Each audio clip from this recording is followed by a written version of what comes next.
And even before I had a sip of the medicine, which was on day 2, I saw the difference in just how I felt. I was in nature, 10,000 feet up in the Andes Mountains in a beautiful setting.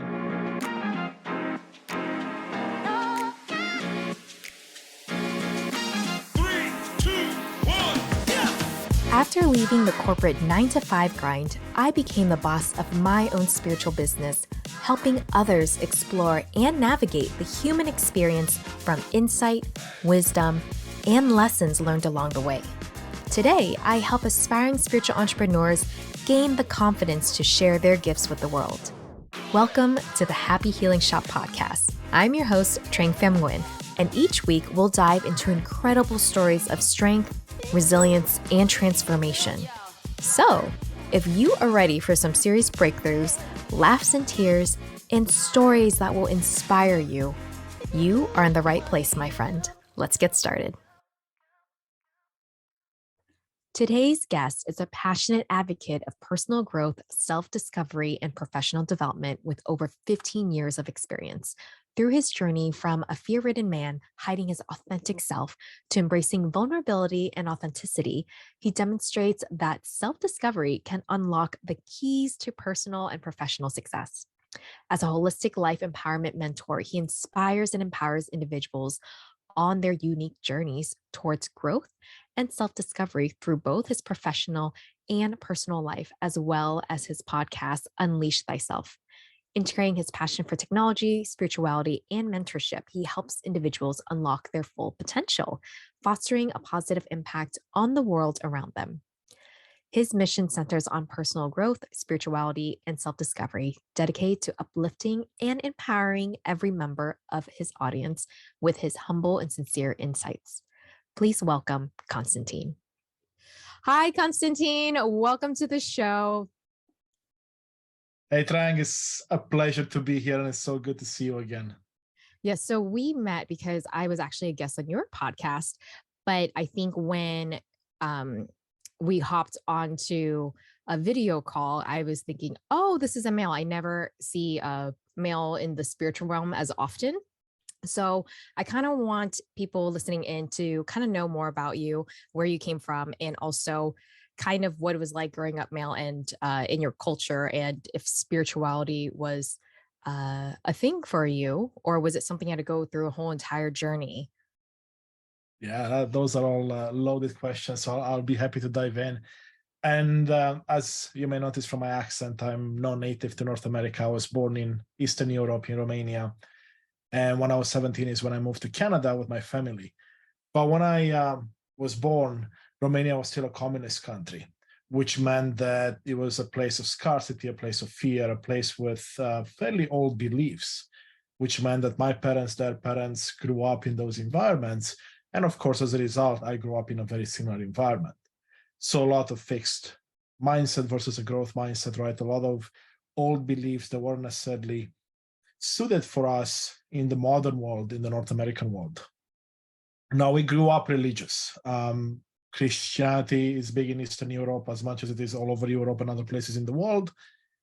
We were Christian Orthodox, and while we didn't practice a lot, we would go there a few times a year. Now, I wasn't necessarily someone that believed in religion or wanted to be part of that environment. So as I moved to Canada, I slowly distanced myself from religion. And I was an agnostic most of my, I would say, teens and 20s and even my early 30s. But spirituality also kept kind of showing itself to me in various aspects of my life. And one of them was when I was in my early 20s, I want to say, when I stumbled upon an alternative holistic healer, when both my brother and my previous partner had some issues with depressions and anxiety and other mental health dilemmas, and we went to see this alternative healer. And she was able to tell me things about myself with just my birthday and essentially my name that no one should know. So that got me intrigued. I'm like, how can someone using a bit of astrology and a few other methods draw up a chart and tell me all these things about me that again, no one should know. And the reason I attended a session with that person, or at least a couple of sessions, was because the idea was to get the entire family to attend so we can help my brother and my ex-wife. And so we all attended. I was one of the first to attend. So that's how I knew that no one else would have told this lady things about me, especially that some of the things that she would share, like how my connection with my mother would be or my connection with my partner would be, no one else knew. Because even I had a hard time accepting those realities, which of course proved to be real much later in my life.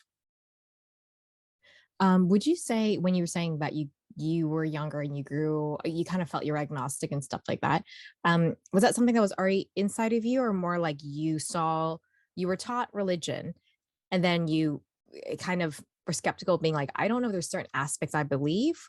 How did it, was it, yeah, how were you influenced in that sense? That's a great question. I mean, I would say it's a bit of both, because I do recall probably I was even as young as 6 or 7, always asking questions around what's the meaning of life? What's the purpose of every human being on this planet? Because to me, it never made sense that our only purpose is to essentially procreate, raise the children, and then, die and move on, right? Or as religion would have you believe, you just have one life and that's it. So to me, that never made sense. But then again, no one around me was able to answer those questions. And the environment I was in Romania, but then also post Romania, was one where spirituality wasn't necessarily at the forefront, right? So, and the internet was in its infancy in 2000s, right? So I didn't have the tools, nor the people, nor the resources to find out more on this front. But I was always asking questions. So I know spirituality has always been with me. I just haven't necessarily been with it for a long time. And when you were seeing that alternative healer that gave you a reading where you're like, all right, this lady should not be knowing this stuff about me, but somehow she does. Was it your mom that took you to an alternative healer, or was it you that initiated and you just one day were like, you know what?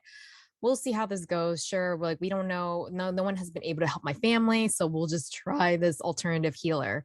And that's when things start changing for you. It was actually my mom that found her and the practice, and it was after both my brother and my ex-wife did not find a therapist or a psychiatrist or anyone that could really help them, and medication wasn't helping either. So looking at other ways to be able to help them, and my mom was the first one to find this person. But again, as part of the way she was doing therapy, she wanted to work with every member of the family, at least the immediate family, so we can better understand our relationships together and what works and what doesn't in our ways of communicating and working with each other. So it was really more, even though it was like solo sessions, it was meant to be giving you an idea of how interconnected everything is, at least within your family and those around you. And when you got your reading, were you a bit, I wouldn't say ashamed, but were you embarrassed to think, oh, I don't know if I can tell this to my friends because they might not believe me and they're like, wow, you're into the spiritual woo-woo stuff? Or so did you intentionally keep it inside, or eventually you're like, you know what, this is kind of cool and I'm going to share it with other people? Oh, I love the question. And it's definitely the first part. I mean, I kept it in. I mean, I shared with some friends, and yes, they did think I was crazy, or they didn't really know where I was coming from. And that's actually a big reason why I didn't pursue spirituality much further at that age, in my mid-20s, is because of the societal pressures, but also the pressures I put on myself, because I used to be someone, and this dates back to the days growing up in Romania, that would look for validation externally. And I would want people to like me, and I would like, that's both in professional and personal life, and I would like people to accept me. So coming with these crazy ideas, right, the woo ideas, like you mentioned them, that goes against that, right? Like, people are not going to accept you, at least the people that I was surrounding myself with back then. So yes, to answer your question, I kind of kept it in for the most part, and to the point that I almost like, you know what, I'll come back to this later. It's not time for it right now. Right. So when you, what was something that kind of kept you, I guess, I think a lot of people might be able to relate to this, where they might see something, whether they get a reading or something comes along their path, and they kind of start questioning things, being like, I think like, for example, for you, the alternative healer, there was, okay, there's something there. There's something that if she knows energetically or psychically, whatever, what's going on about my life, my family, people that no one else should know about, then there must be something else out there. And I think that's how for a lot of people it kind of peaks, right? And it just starts like it starts churning in your head. So what was it that took it to the next level where you were kind of going, okay, you know what? I think I'm gonna brace this a little more and let's see where it goes. And then it started converting you more, or I don't say converting you, but really opening up to spirituality. Yeah. So what really did for me was about probably 10 years later when I was going through my separation from my ex-wife, who we stayed really good friends, and we were still talking about the time when we went to see this lady, and we saw her sporadically over a couple of years, and it did help my ex-partner with a couple of things. So there's always in the back of my mind, hey, there is something that I want to dig in further. So when I was about 35, it's about 6-7 years now. So actually I was 33, I guess, at the time. We separated. I moved across the country to a new place, and I wanted to work with someone to really understand myself better. And that's what this therapy was offering, or what the lady was doing, is a way to look inwards to find answers about yourself. Because according to what they teach, and I believe it's called karmic DNA, is this idea that, of course, as souls, as human beings on this planet, we come in and we already chose essentially our purpose, our tools, our gifts that we come into this world with. We just don't remember them. So as working with her, as she draws up the chart, is the idea of understanding what these gifts and tools are, and of course the challenges that come with them, and understanding yourself better. And it's important to know that I have a mathematics degree, computer science degree, so I'm a very analytical person, which means that spirituality, of course, is on the other side of the spectrum. So I was always skeptical, but having an open mind. And if something made sense to me logically, then I'll be more interested in it. And every time I would talk to this lady, we would dig deeper into one of my tools or one of my energies that I came to Earth with. It became more and more interesting because I'm like, wow, I can definitely see myself in everything that she's talking about. And there were times when I was skeptical because I could be like, okay, so this part is true, but this part maybe she's overreaching, or she's, let's say, guessing. Being too But vague. yeah, being maybe vague, open-ended questions. But for the most part, a lot of it resonates. So to me, and I've held this in my entire life, if there's too many coincidences, then there's something there, right? Like there's too many things that line up for it to be just a coincidence.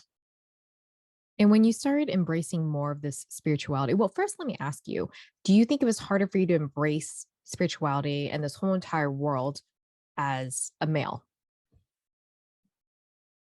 Yes. And I would say as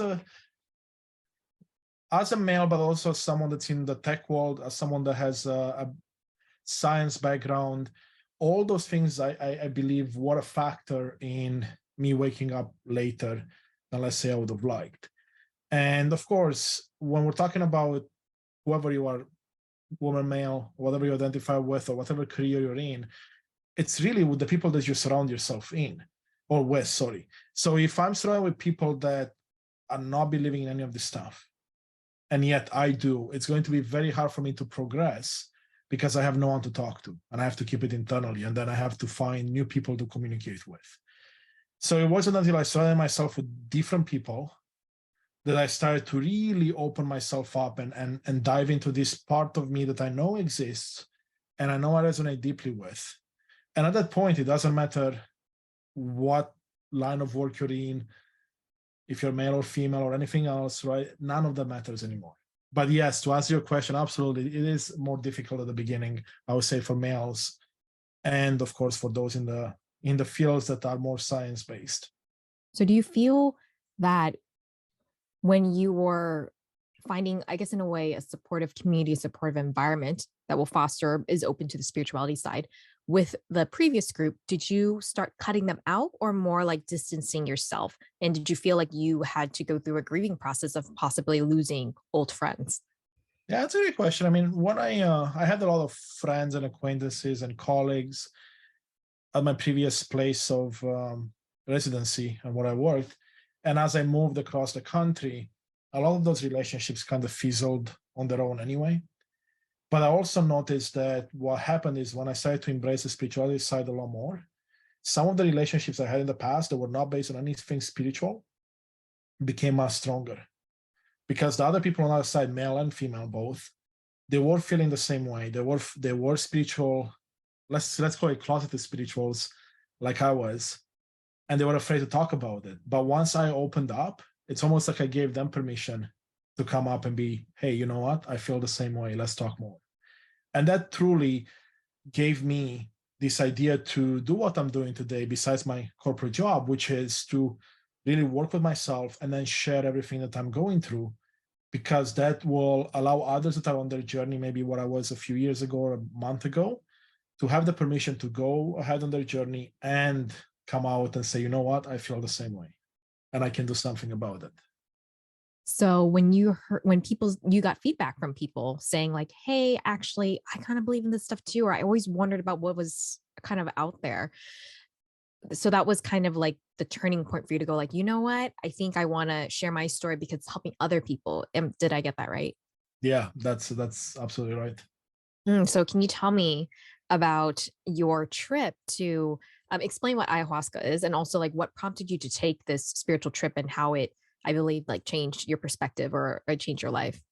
Yeah, it's important to give you a bit of backstory there, but yes, I'll definitely go into the entire story. I think it's fascinating from my point of view, but also to what one can uncover should they want to go down a path of spirituality, but also keeping self-improvement or personal development at the forefront, which is what I'm all about.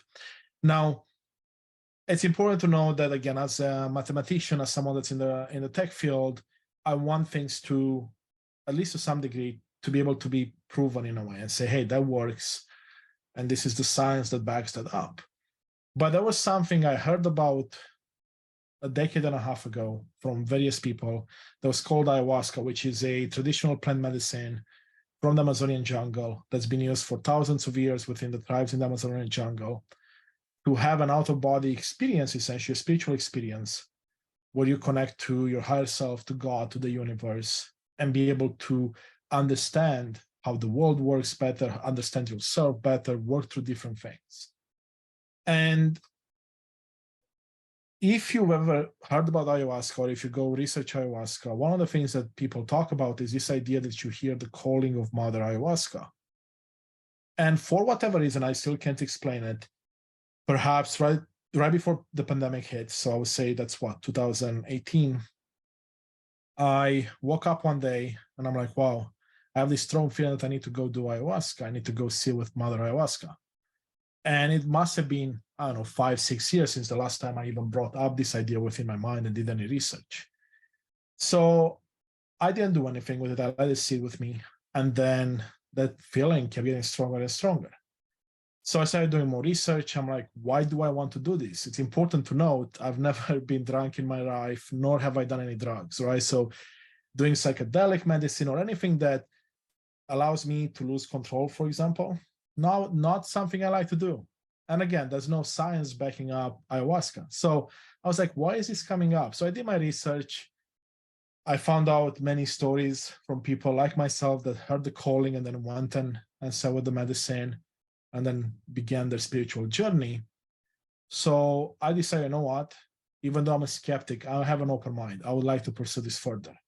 Of course, the pandemic hit, so I had to put everything on pause, but they gave me time to research more. So I probably spent hundreds of hours, well, thousands of hours probably by the end of it, either reading books, blogs, watching YouTube videos, listening to podcasts on people that have had this experience once or multiple times and what it was all about. And the more I would dig into it, the more hooked I was. I'm like, wow, this sounds amazing. This sounds like something that will help me answer so many of my questions and allow me to see more of myself and my true self.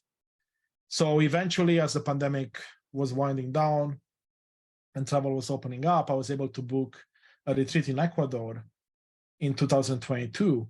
And I actually booked it about 9 months in advance. This was a popular retreat, and I wanted to do kind of like a 3-week mental health retreat, inclusive of this 12-day medicine component. And it transformed my life. That's the simplest way I can put it. I went down there again as a skeptic, but with an open mind. And even before I had a sip of the medicine, which was on day 2, I saw the difference in just how I felt.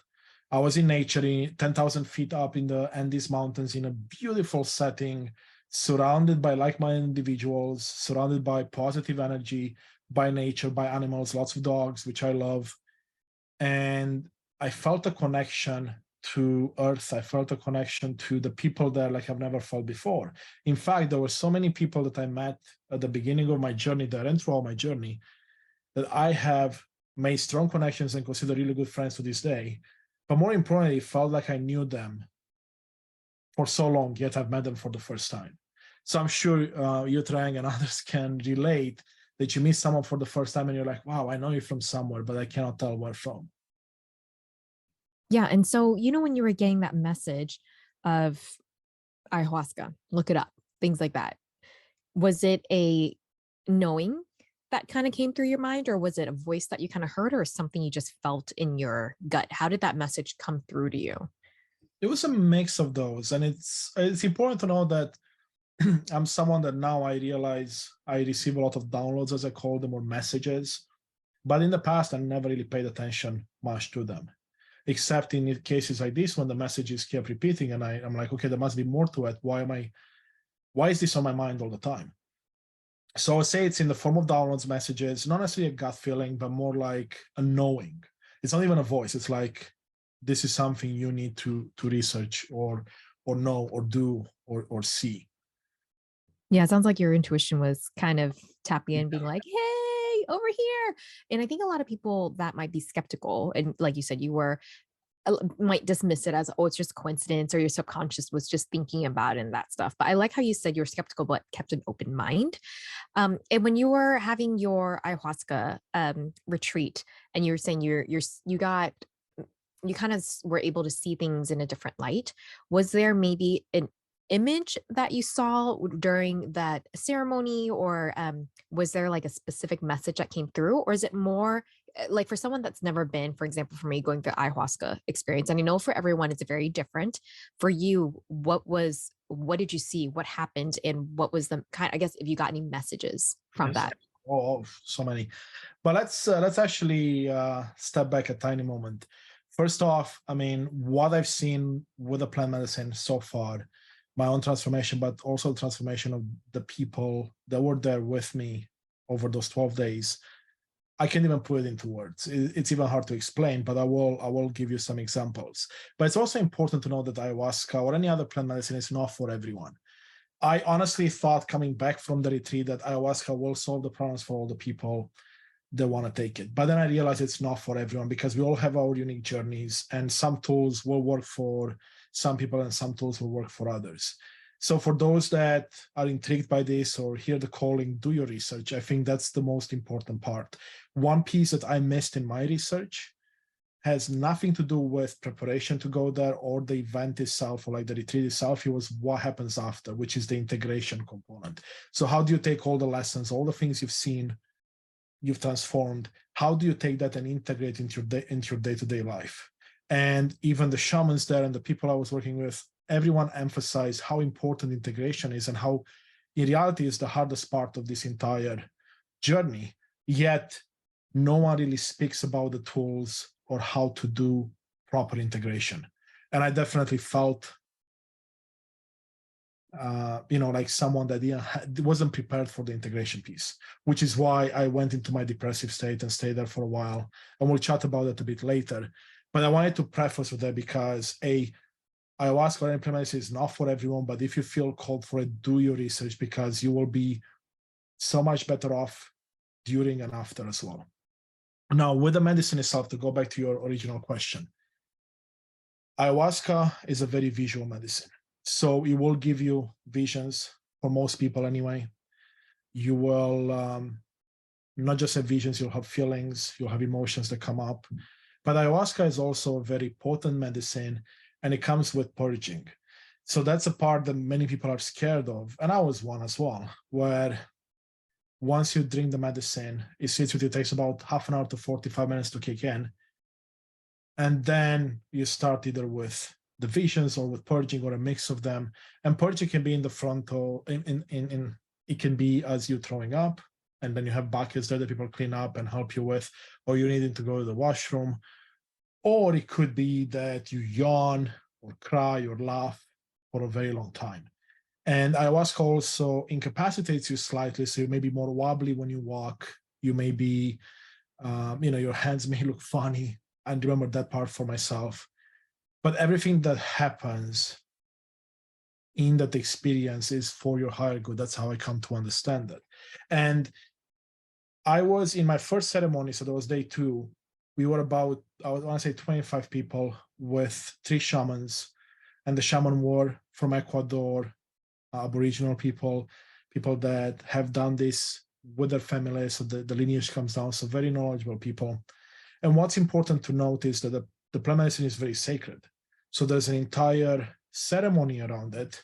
And it's all based on giving gratitude and being thankful for the opportunity to even see with the medicine, but also being thankful to Mother Earth, to water, to fire, to many other things. And that also tells you that whenever you do any plant medicine, at least to me anyway, the setting and the people you do it with, so important, because I've heard of so many places, for example, in the United States or Canada even, or even Europe, where they just import the medicine and they just do it in their homes. And then the results are not very good because you're missing some critical aspects to it. And it's more than just something you can drink to get high, for example, right? It's very sacred. So that's important. And I knew that going in, but some people that came to the retreat, even though they were trained and whatnot, they weren't being respectful to the medicine, let's put it that way. And then, of course, that impacted their journey. Some people even got kicked out, right? So it depends on the retreat you go to. But the transformations I've seen in myself, but also many of the people there, just amazing. And the stories that we share with the visuals and everything that happened, just beyond what someone can put into words. And I, of course, if you're interested, I can share some of my visual experiences and how my journey went. But it allowed me to truly understand myself better and work through things that I was never able to work with before. Right. So it sounded like it kind of opened up the channels to allow you to see things in a different light. So can you talk about more of when you came back and I think it's for integration, it's I guess it's kind of like when you're going to work out and you have a personal fitness trainer and they have a whole plan for you and you go home, but there's not guidance to kind of how do we take it and incorporate it into your everyday life? Like how do we make it a daily routine or the lessons you learn from like the fitness trainer, right? So, and that is a bit hard. So what happened when you got back home and tried to adjust? Yeah, I mean, of course, I was on cloud 9 and in the honeymoon period at the beginning, right? So I thought, okay, I changed and I now understand how things should be, some key elements to life, to myself. So I'm going to change the world, right? That was my idea coming back. And of course, I changed, but no one else did. And sure, even I didn't change that much because it takes time to put in changes, but at least I felt that I changed. And as I kept realizing that people around me, close to me, but also more distant, and colleagues and everyone else didn't change, the reality kind of sank in with me. And that's when I began my depressive state, which I didn't realize it was a depressive state till much later because I've never faced something like that in the past. And it was mostly because I opened those channels, like you mentioned, I was sitting with emotions and with feelings that I wasn't allowing to come up in the past. So that question, that purpose question I told you about earlier, well, this was a question that kept coming more and more now. It wasn't like I could push it down and keep it down as much as I did in the past. And in that period, 6-7 months, which was from the spring of last year to the end of last year, a lot of amazing things happened. But because I was in that mental state where it was all negative, I never really acknowledged in the moment all the amazing things that happened.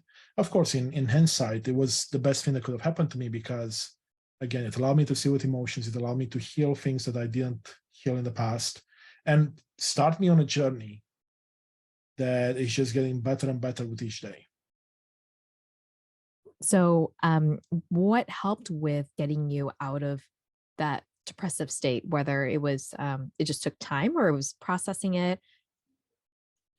That's a good question. And here's the looking back, and I know everyone is different, but this is how my journey was. I was miserable until probably the beginning of this year, and I still remember kind of the shift. And then what I was doing as part of trying to work on this by myself was understanding my why, understanding my purpose. But it wasn't until I started putting these things on paper. And the idea for my podcast, for example, came to me last August, but I didn't do anything about it until January. So it wasn't until I made a choice to essentially literally pick myself off the couch and do things that will put me in a better state, mental state, physical state, emotional state, spiritual state in the long term. So I started putting my thoughts on paper and I started reaching out back to people, because the number one thing I did that I would recommend everyone not do is withdraw from people. Like I stopped talking to friends, or at least I wouldn't talk in as much depth, right? It was very superficial, family, my parents, my partner, everyone, right? So that meant I was sitting with myself and I was being miserable by myself. Now, in hindsight, I wish I would have reached out to people much earlier, because they were very supportive. And by allowing me space to share what I was going through, it allowed me to heal even better and come out of it. But really what transformed my journey, and it felt like it was almost overnight, was this idea of putting my thoughts down, solidifying my why or my purposes, and going after it. So, above me here, you'll see a sign that says, follow your heart. That's literally what I did. I said, what's in my heart? What makes me smile? What gives me joy that I do? And once I realized what it was, and for me, it's being in service of others, mentoring people, talking to people like yourself, having beautiful conversations and progressing on this beautiful personal journey and self-discovery journey and spirituality journey. That's what makes me smile. So I want to do more of that every day. And I started having conversations with friends initially, and I said, okay, here's a PowerPoint presentation with my ideas for the podcast, inclusive of my mission and my why and my purpose and all that. And I was getting amazing feedback from people. And, with every conversation, my confidence grew. And to the point where I couldn't wait for the next day. I couldn't wait for the next week, because I was feeling better than ever. And like I said, it almost felt like it was overnight. Of course, it wasn't. It took, a couple of months. But once I made that choice that I am done feeling the way I was feeling, then things got started. So a message I'll have for the audience here: if you feel down, if you feel, I don't know, less than, if you feel like you're pushing people away, really think about it and say, do you want to live like that for X amount of time, or do you want to move past it and make a choice? And that's what I did. And I don't want to go back to how I felt for those 7 months, but it was important because I did a lot of work in the time as well. Wow. Amazing. Especially because I think, me too. I too have gone through bouts of depression, and it's not, even though it's really hard, one of those things is like reach out to people. It is really hard when you're in that funk, right? Or when you're that in it, because it's not something that goes away really quickly. It kind of goes for a period of time. But I love how you explained that, once you start sharing your story and asking, and other people start getting feedback, the confidence grew. And it sounded like there was something there where you're like, oh, you know what? I think I'm onto something. I think that maybe the storytelling and so is that how you in your thoughts, I guess that's why you create a podcast, because you're like, this is an outlet that I can do this in. Possible. Not possible. It's definitely a part of it. That's what I meant to say. One of the things that's really important to note is when I came up with the idea of the podcast was after talking to a dear friend of mine about an amazing healer. Actually, not the lady I was talking to from the earlier story, but the person that came up with the program that she was using and teaching. And that person, brilliant man, has helped hundreds, thousands of people with things like depression, anxiety, understanding themselves better, but also more serious stuff like fibromyalgia, cancer, and other serious illnesses, and just through alternative therapy and a bit of energy work, right? So when I heard the story, all I could think of is like, okay, so this person had a 25-year career, helped hundreds, thousands of people, yet there's millions of people, maybe billions of people still suffering. How can we get a message from someone like that out into the world so we can have more of what those thousands of people had, but for everyone?